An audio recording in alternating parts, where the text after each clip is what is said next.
Action!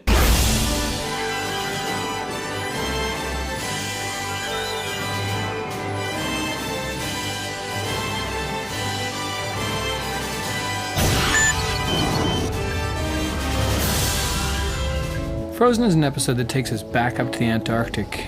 Following these episodes' solitudes, a group from the SGC, a group of civilian scientists actually, were posted above where we found the Stargate and a frozen Jaffa.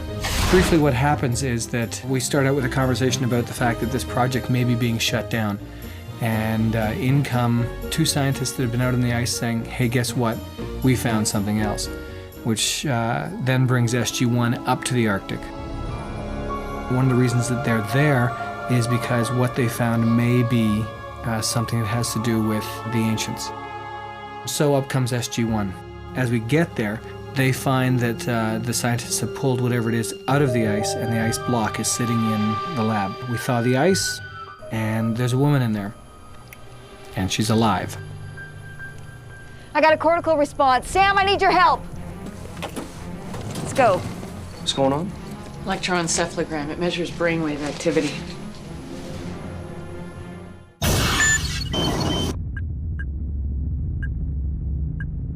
We're installing copious amounts of refrigeration supplied by a local company, the same company we used 5 years ago when we did the episode in the underground where we've discovered the other Stargate in Antarctica. A lot smaller building. This building is about a third the cubic area, so we've got the same amount of refrigeration in it. Hopefully we can bring the temperature down here to about -5.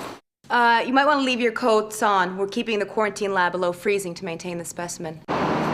It seemed so easy when I wrote it.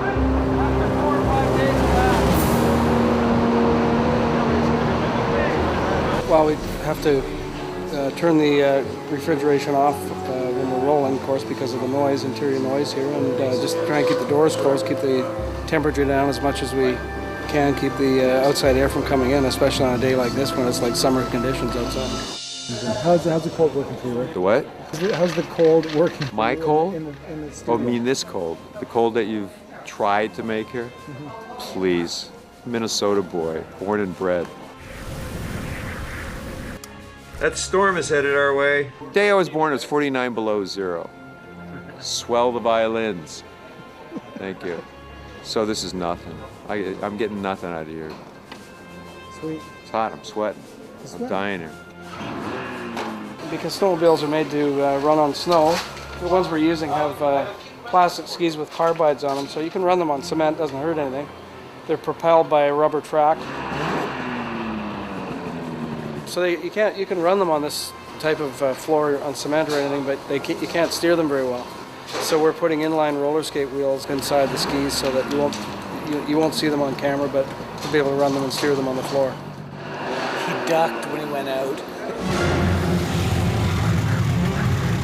The cold help at all when you're doing this kind of stuff? Absolutely. I mean, the probably the most difficult thing would be playing cold when you're boiling hot, you know, especially in all the clothes we have to wear.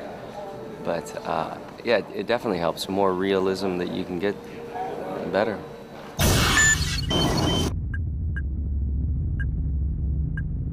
At one point, we had to make our frozen woman.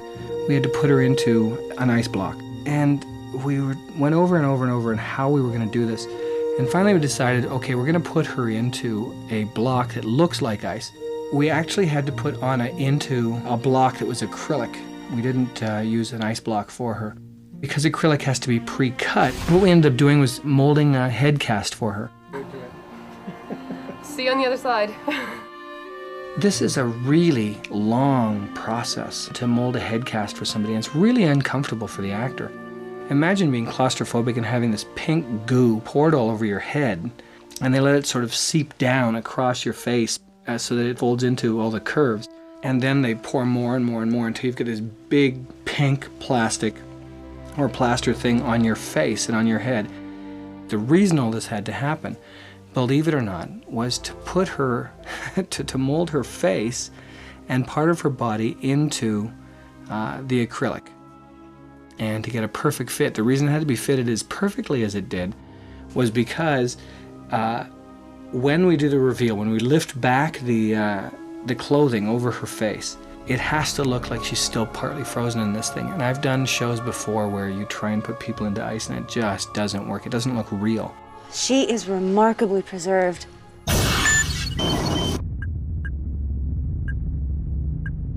We're showing you some scenes that'll probably never make it to air.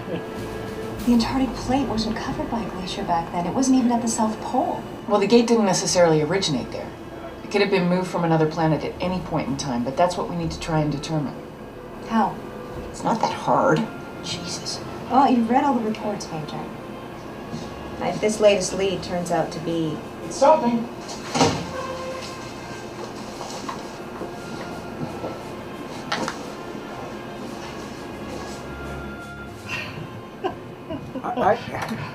I think it works. I mean, you want to use that one? Or? Short and sweet, gets right to the end of the T's. Exactly, yeah. Let's cut it in.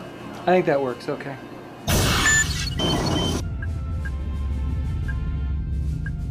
They want to thaw it out. Her. We think it's a her, sir. Apparently it has mood swings, sir. We don't want to risk damage to the specimen. Yeah, I think we better go back to the other line. We think it's a her, sir. It has a vagina, General. We're scheduled after the vagina monologues, and they're not going to let us say the word vagina. Anything else we could use to indicate the female anatomy? Well, to be honest with you, I'm not quite sure I understand it. It's something to do with human evolution. They want to thaw it out. I don't think anybody will ever see it except in the DVD. When do you want to schedule The special director's cut version. Yeah. We are behind the scenes with Richard Dean Anderson. No, I was going to. I just didn't know if they wanted to. We'd be better served if you were in Right. front of the Not a- scenes. None of this behind-the-scenes stuff. Well, on a personal note, sir, did you happen to tape The Simpsons last night? I think you know the chances of that are nil here. I don't understand your obsession of yours. Oh, stab me in the heart, General. Homer, you don't see the genius? Yes, Jack, I'm sure it's funny to some. It's my life! Shooting in the snow again. Oh, yeah. Just like in Solitudes. Just like in Solitude. Same director, same frozen soundstage. Coincidence? I think not. We're in trouble, sir. Oh, nonsense. The difference between doing this show and doing Solitudes, of course, is in Solitudes, I was crazed. I was like, I have no idea how to do a television show like this. And we had to deal with a whole bunch of elements. The fact that we were shooting in a glacier and there were no flat floors and things like this. And we shot everything off of cranes and it was just insane. And now I can settle into it and I mean, on this show where you've got 12 people in a room talking and things like that, it comes pretty automatically what you have to do.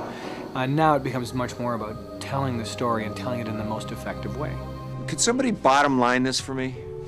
For the scenes where we're in the dome and the scenes where we first take her into the frozen quarantine room with the frozen block of ice, to have that cold and to be able to see our breath and to have that sense of physicality to it really helped. If we were playing the cold, I don't think it would have read as well. This door comes up. Osborne comes running in. We run over and find him over here.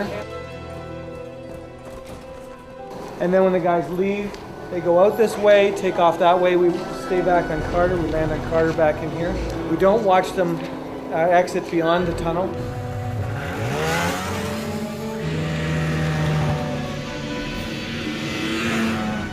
Colonel, this is Carter. We found the abandoned cat. We'll continue the search on foot. Visibility is near zero, and I keep losing the satellite lock on the tracker. Cold must be affecting the active antenna on your sat nav. We'll keep looking. O'Neill out.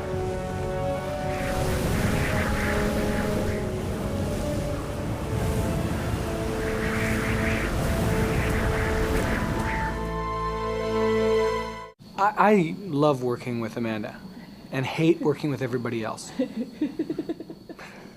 You can't laugh because they'll know it's you shooting it. Curses, my cover is blown.